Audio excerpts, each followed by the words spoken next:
There is a story in Islamic tradition that sounds almost impossible to believe.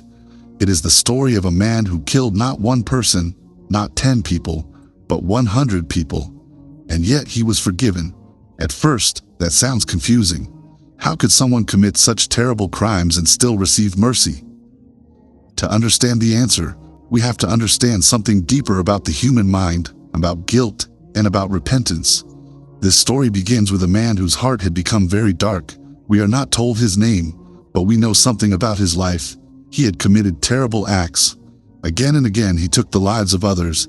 Violence had become normal to him. And when a person does something wrong repeatedly, something dangerous happens inside the mind. The heart begins to believe that change is impossible. The person starts thinking, I've gone too far, there is no way back. And this is where the real story begins. One day something shifted inside this man. Perhaps it was guilt. Perhaps it was exhaustion from the life he had lived. Perhaps it was a moment of clarity. Whatever it was, he began to ask a question that would change everything. He asked, is there any way for me to be forgiven? Think about that moment. After a lifetime of darkness, a single thought appeared, maybe I can change. That thought is incredibly powerful, because psychologists often say that transformation begins with a single belief, the belief that change is still possible. The man decided to search for someone who could answer his question. People directed him to a man who was known for worship, but not known for deep knowledge.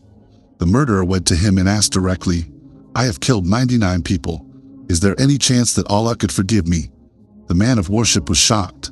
He looked at the murderer and said, no, there is no forgiveness for you. In that moment, something tragic happened. When people believe they have no hope, they often return to their worst behavior. The murderer became angry, hopeless, and desperate. If forgiveness was impossible, then what reason was there to change? In a moment of rage, he killed the man of worship, bringing his total to 100 lives. Now pause for a moment and consider the psychology of that event. When people are told they are beyond redemption, they often stop trying to improve. Hopelessness is one of the most dangerous emotions a human being can feel. But the story does not end there. Despite what had happened, the man still felt the question burning in his heart, is there any way for me to be forgiven? This shows us something remarkable about human nature. Even after committing terrible acts, the human soul still longs for mercy. The man continued searching until he found a scholar who truly understood the religion. Again, he asked the same question. I have killed 100 people. Is there any chance that Allah could forgive me? This time the answer was very different. The scholar looked at him and said something powerful. He said, and who could stand between you and the mercy of Allah? In other words, no matter what someone has done, the door of repentance is still open. But the scholar gave him an important instruction. He told him that the environment he lived in was full of corruption and wrongdoing. If he truly wanted to change, he needed to leave that place and travel to another land where people worshipped Allah and lived righteous lives. There he could begin a new life. This advice reflects something modern psychology also recognizes. Our environment strongly influences our behavior. If someone wants to change, they often need to change the environment that shaped their bad habits. The man immediately began the journey. Imagine him walking alone across the land, carrying the weight of 100 crimes on his shoulders, but also carrying something new, hope. With every step, he was moving toward a new life. But before he could reach the new town, death came to him. As he lay on the ground taking his final breaths, something extraordinary happened. Angels were sent to decide his fate. The angels of punishment argued that he had committed terrible crimes and deserved punishment. The angels of mercy argued that he had sincerely repented and had begun the journey toward change. Allah then commanded that the distance between the two lands be measured. If the man had traveled closer to the land of righteousness, he would be forgiven. If he was closer to the land of corruption, he would face punishment. When they measured the distance, they found that he had died slightly closer to the land of righteousness. Because of this, Allah forgave him. This story reveals something incredibly deep about repentance.